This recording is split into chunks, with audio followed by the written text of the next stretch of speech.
ہمارا موضوع معرفت امام ہی پر ہے ذہن محترم. اگر چند دنوں میں خدا توفیق دے کہ بہرحال جتنا ہم پہنچ سکے پہنچیں, بہرحال ایک قدم آگے ہوں.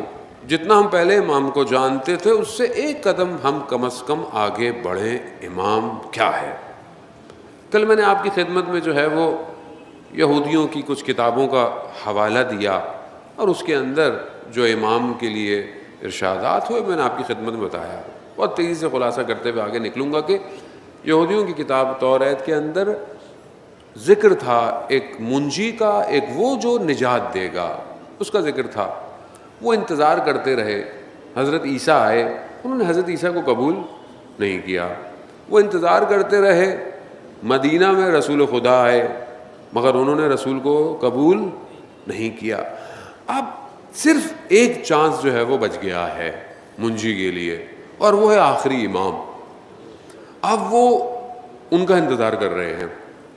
اب یہ کیونکہ انٹرنل اتنی ان کے اندر پرابلم ہو گئی ہے, چینجز ہو گئی ہے, کہ اب وہ ظاہر میں امام کا انتظار کر رہے ہیں, لیکن جو ایگزیکٹ ہے وہ اینٹی امام کا انتظار کر رہے ہیں ایکچولی.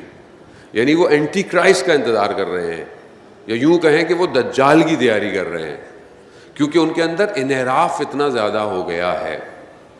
اب وہ ایکچوئل میں امام کے مقابلے میں آ گئے ہیں, جو آپ کو نظر بھی آتا ہے پوری دنیا کے اندر.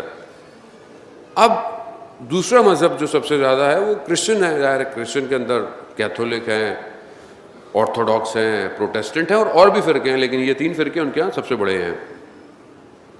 ان کے یہاں بھی انجیل جو ہے وہ مختلف ہے. جو سب سے زیادہ ایکسیپٹیبل ہیں وہ 3-4 انجیلیں جو ہیں وہ سب سے زیادہ ایکسیپٹیبل ہیں, کہ حضرت عیسیٰ کے بعد ان کے حواریوں نے, پھر ان کے بعد یہ چیزیں پہنچائیں. البتہ ان کے یہاں بھی مشکلات پائی جاتی ہیں, لیکن بہرحال مختلف کتابوں میں, انجیل لوقا میں, انجیل مرقس میں, اور اسی طرح مکاشفات یوحنا کے اندر مختلف چیپٹروں پر موعود کا ذکر کیا گیا ہے.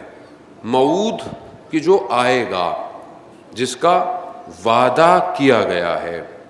انہی کتابوں کے ایک چیپٹر نمبر 37 کے اندر جو ہے, یا چیپٹر 12 ہے غالباً, اور اس کے اندر بہت خوبصورت عبارت ہے. بس غور کیجیے گا, میں آپ کو بتانا چاہتا ہوں کہ کس طرح انسانیت انتظار کر رہی ہے. اس میں ارشاد ہوتا ہے کہ تم ایسے انتظار کرو جیسے اردو میں ہم ٹرم یوز کرتے ہیں نا, کہ کمر کس لو, یعنی اب کام سخت ہے, اپنے آپ کو کمر بستہ کر لو, بالکل تیار رہو, گیٹ الرٹ, ریڈی ہو جاؤ. یہ تعبیر اس میں استعمال کی گئی ہے. کہا کہ کمر کس لو, اور جو ہے وہ روشنی کر لو, یعنی چراغوں کو روشن کر لو. جیسے کوئی دولہا جب گھر آتا ہے تو اس کے لیے فوراً دروازہ کھول لیا جاتا ہے, اس طرح کمر بستہ اس کا انتظار کرو. خوب یہ انجیل کے اندر ہے. یہ نہیں, ایسے اپنے آپ کو کر لو, ایسے کر لو, ایسے تیار کرو, اور بیدار رہو. اس سے بھی بڑی عبارت جو ہے وہ دوسری انجیل کے اندر 13 چیپٹر میں اور پیراگراف 37 سے لے کے آنورڈ جو ہے وہ بیان ہوتا ہے کہ جیسے کوئی گھر کا بڑا بہت دور چلا گیا ہو اور اپنے پیچھے اپنے غلاموں کو, ان کو خاص کام دے گیا ہو. اپنے غلاموں کو, غور کیجیے گا, یعنی بہت دور چلا گیا ہے اور اپنے غلاموں کو خاص کام دے گیا ہے, اسپیشل ڈیوٹیاں دے گیا ہے, اور ان کو یہ کہہ گیا ہے کہ انتظار کرنا, اور وہ آئے گا. اس کے اندر لکھا ہے کہ وہ جو دور گیا ہے بڑا صاحب خانہ ہے, یعنی مالک ہے گھر کا, وہ پلٹے گا. تو تیار رہنا. وہ کب پلٹے گا؟ اس کے اندر عبارت ہے کہ وہ ہو سکتا ہے شام کو آئے, ہو سکتا ہے رات کو آئے, ہو سکتا ہے بانگ صبح, یعنی جب مرغے اذان دیتے ہیں وہ آئے. بیدار رہنا، کہیں یہ نہ ہو کہ تم سو رہے ہو اور وہ آ جائے. وہ انجیل کے اندر ہے اور یہ حضرت عیسیٰ کے لیے نہیں ہے. وہ خود حضرت عیسیٰ بیان کر رہے ہیں کہ اس کا انتظار ایسے کرو، یعنی وہ کبھی بھی آ سکتا ہے. اسی لیے آپ دیکھیں کہ پوری دنیا کے اندر چہل مچ ہلچل ہے، دنیا انتظار کر رہی ہے منجی کا اور تیاری کر رہے ہیں وہ لوگ امام کے لیے. اور ان کے ہماری کتابوں میں ہمارا ایمان ہے کہ حضرت عیسیٰ جو ہیں وہ تشریف لائیں گے آسمان سے اور امام کے پیچھے جو ہے وہ نماز پڑھیں گے. تو یہ پوری کرسچینٹی جو ہے وہ امام کے پیچھے آ جائے گی انشاءاللہ، اور ہم لوگ انتظار ہی نہ کرتے رہ جائیں گے، کیونکہ ہم یوزڈ ٹو نہیں ہے. ایکچولی ہمیں عادت نہیں ہے سسٹمیٹک زندگی گزارنے کی. یہ یاد رکھیے گا، جو نظام یا اسٹریٹجیکل اپنی زندگی کو نہیں گزارتا وہ امام کے نظام میں فٹ نہیں ہوگا. جس کی اپنی زندگی میں کوئی سسٹم ہی نہیں ہے، کوئی نظام ہی نہیں ہے، کوئی ہے ہی نہیں چیز، بس زندگی گزر رہی ہے سسٹمیٹک ہر چیز. نظام کیا ہے؟ نظم کس کو کہتے ہیں؟ مولا متقیان حضرت علی ابن ابی طالب علیہ الصلوۃ والسلام، اللہم صلی علی محمد. خود مولا نظم کی تعریف کرتے ہیں. خود نظم یہی ہے کہ ایک چیز کو ہر چیز کو اس کی جگہ پر رکھنا، اور امام خود ارشاد فرماتے ہیں کہ اپنے امور کو نظم دو، یعنی سسٹمیٹک کرو. خاص طور پہ جوان بیٹھے ہوئے ہیں، اسٹوڈنٹ بیٹھے ہوئے ہیں، کب اٹھنا ہے، کب پڑھنا ہے، کب کھیلنا ہے، کب بک ریڈنگ کرنی ہے، کتنی دیر موبائل یوز کرنا ہے. یہ تو یہ مصیبت پڑھائی کے بہانے بھی آ گئی ہے. ماں باپ پوچھتے ہیں کیا کر رہے ہو؟ بیٹا پڑھ رہا ہوں. یہی نہیں پتا کہ کیا کر رہا ہے. یہ بہت ضروری ہے. اگر آپ لوگ چاہتے ہیں، نہیں آپ لوگ کیا، میں بھی، سب شامل ہے اس میں کوئی استثنا نہیں ہوں آپ لوگوں سے. ہم سب اگر چاہتے ہیں کہ اپنے وقت کے امام کے نظام میں انٹر ہوں تو اپنی زندگی کو سسٹمیٹک بنانا پڑے گا، نظام بنانا پڑے گا، دقیق ہونا پڑے گا، پریپیئر ہونا پڑے گا. کیوں؟ کیونکہ جب اس نے آنا ہے اسے اسپیشلائزڈ لوگ چاہیے. بہرحال اسی پہ ہماری گفتگو ہوتی رہے گی. اب انجیل کے اندر یہاں پر مکاشفات یوحنا کے اندر بھی کافی کتابوں کے اندر، اور انہوں نے کافی اس کو جو ہے وہ لکھا ہے، اور 50 سے زیادہ جو ہے وہ ایک تحقیق کے مطابق جو ہے وہ جو موعود کا لفظ استعمال ہوا ہے انجیل میں وہ وقت کے امام کے لیے ہے. اب ہم آگے کی طرف بڑھیں. اب امام نے آنا. کل میں نے آپ کی خدمت میں سورہ جو ہے وہ انبیاء کی غالباً آیت جو ہے وہ اس کو بیان کیا تھا. آج ایک اور آیت آپ کے جو ہے وہ اذان عالی میں منتقل کرنی ہے. قرآن کی سورہ قصص کی آیت نمبر 5 ہے کہ جہاں اس سے پہلے آیت نمبر 4 آیت میں پروردگار جو ہے وہ فرعون کا جو ہے وہ بتا رہا ہے کہ فرعون کیا ہے، اور پھر اس کی اگلی آیت میں پروردگار کہتا ہے کہ وہ نوریدو، یعنی ہم چاہتے ہیں، ہم یہ چاہتے ہیں کہ مطلب منت رکھیں، احسان کریں.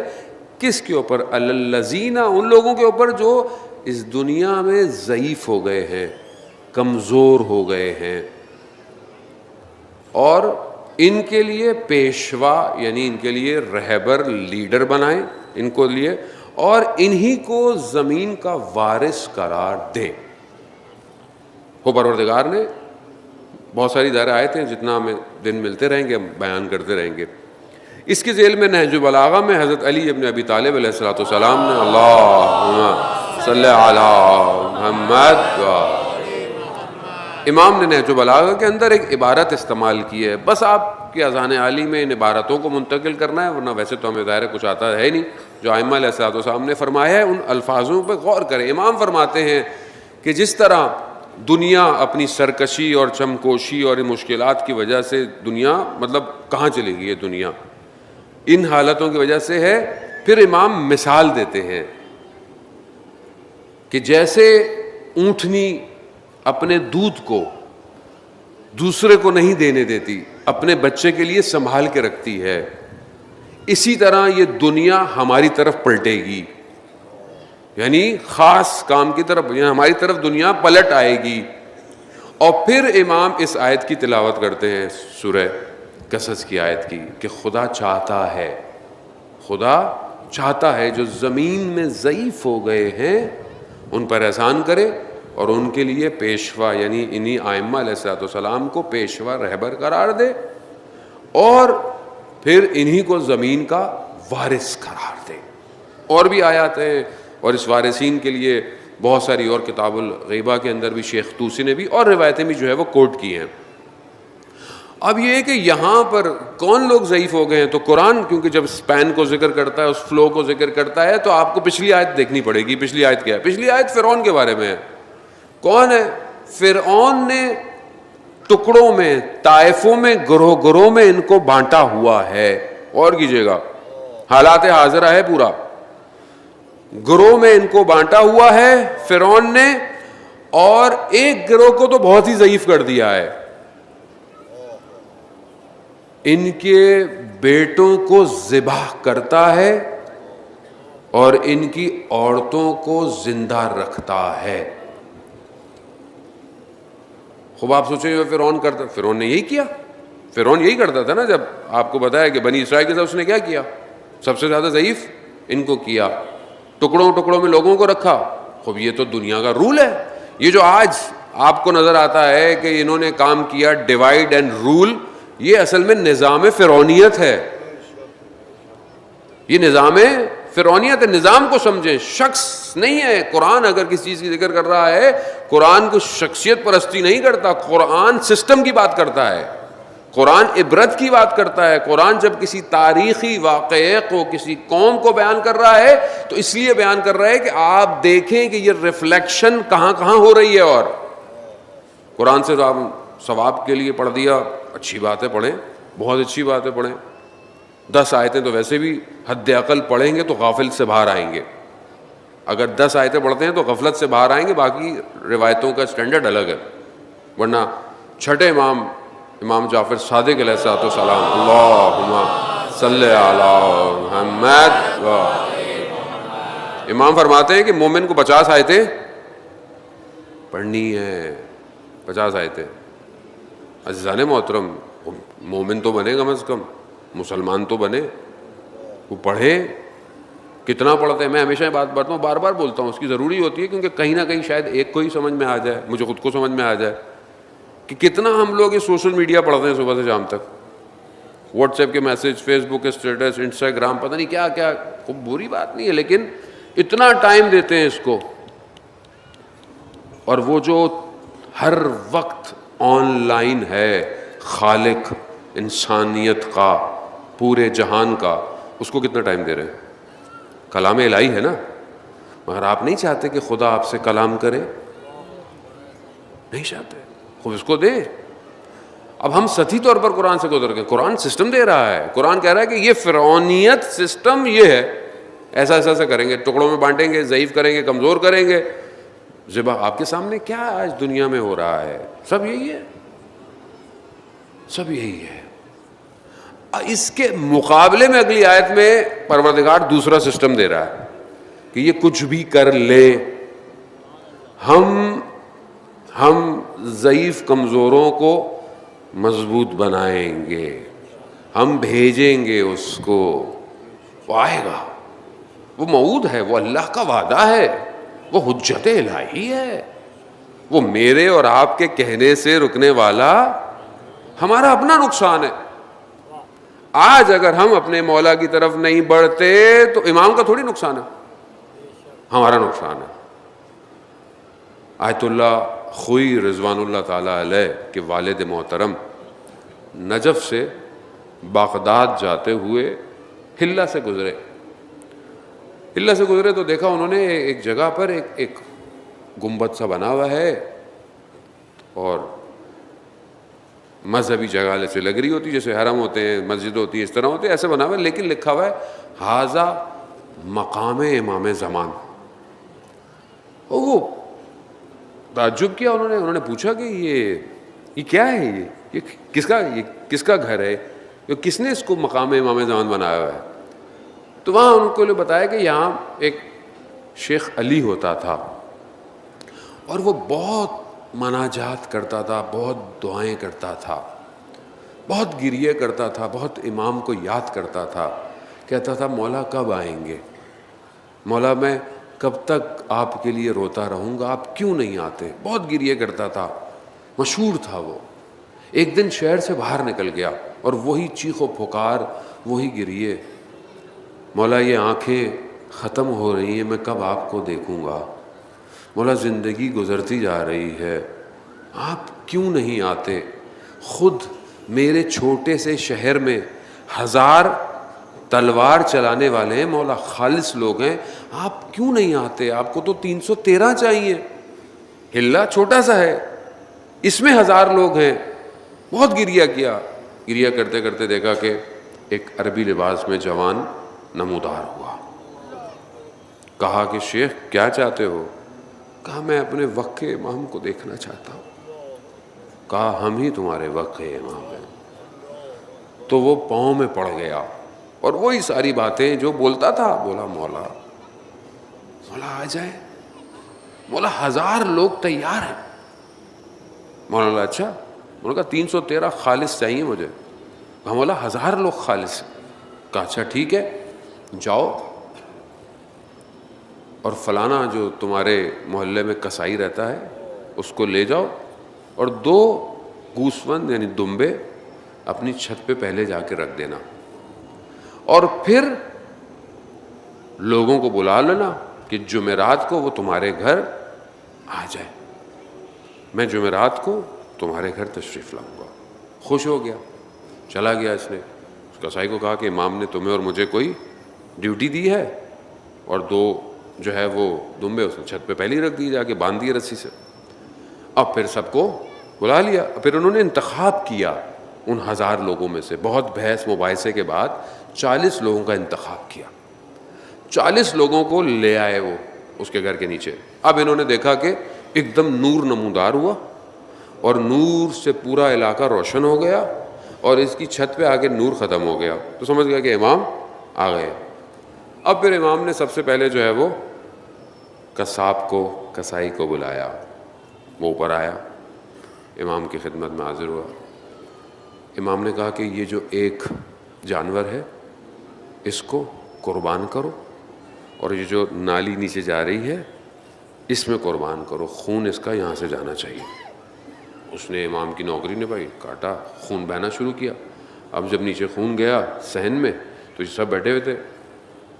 کہا کہ امام نے تھوڑی دیر اس سے باتیں کی ہوں گی، پوچھا ہوگا اور اس کا عمل اچھا نہیں ہوگا، امام نے اسے قربان کر دیا. اب گھبرائے. پھر امام نے شیخ کو بلایا، پھر شیخ گیا. پھر امام نے اسے کسائی کو دوبارہ یہ کہا، وہ تو بیٹھا ہوا تھا اوپر. کہا کہ دوسرا جانور بھی قربان کرو. دوسرا جانور قربان ہوا، خون نیچے گیا. اب نیچے سارے پریشان کہ یہ دونوں تو ہم سب میں بہترین تھے، اس کا مطلب ہے کہ ان کا عمل بھی صحیح نہیں ہے، تو پھر ہمارا عمل کا کیا ہوگا. بھاگ گئے. امام نے شیخ علی سے کہا جاؤ لوگوں کو بلاؤ. اب جیسے اس نے جا کے دیکھا تو صحن میں کوئی بھی نہیں تھا. امام نے کہا کہ تم تو کہتے تھے کہ خالص لوگ ہیں. اب یہی تھا نا، امام نے یہی کہا کہ امام نے کہا کہ جس کو اپنے عمل پر یہ یقین ہے کہ میں اس سے راضی نہیں ہوں، وہ میرا کیا کام آئے گا. یعنی جس کو خود یہ یقین ہو کہ میرا عمل اچھا نہیں ہے تو ہمارے کس کام کا. اور اگر اس کو یہ ہے کہ اس کا عمل اچھا ہے تو پھر وہ میرے راستے پر جان قربان کرنے سے کیوں گر رہا ہے. خوشنودی امام زمانہ، بلند ترین صلوات. اللہم صلی علی محمد.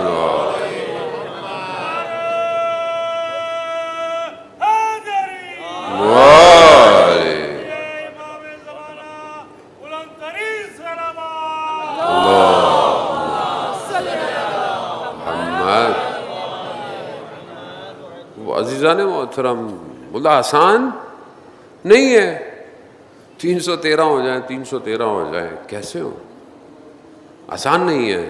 اگر آپ ملاقوت کا کیمرہ آپ کے پاس ہو تو آپ کو پتہ چل جائے گا کہ میں کتنی مشکل میں گرفتار ہوں. اس لیے تو ہم آتے ہیں مجلسوں میں کہ ہم ایک ایسی کشتی میں سوار ہوں جو سب سے تیز ہے، جو ہمیں تیزی سے لے کے جائے گی. کوئی اور در نہیں ہے، کوئی اور مکتب نہیں ہے، کوئی اور دروازہ نہیں ہے عزیزان محترم. اس لیے میں ہمیشہ اور بار بار اس بات کو اظہار کر رہا ہوں کیونکہ حالات آپ کے سامنے ہیں.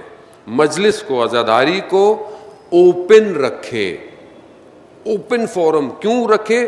تاکہ ہر مکتب آئے، ہر مکتب آئے، سننے آئے. اگر کوئی نہیں سوار ہو پایا نا اس کشتی پر ہماری وجہ سے، اس کا بھی ہمیں جواب دینا پڑے گا. تو امام حسین علیہ السلام کسی ایک فرقے کے مذہب کے نہیں ہیں عزیزان محترم، اور وقت کا امام سب کا امام ہے.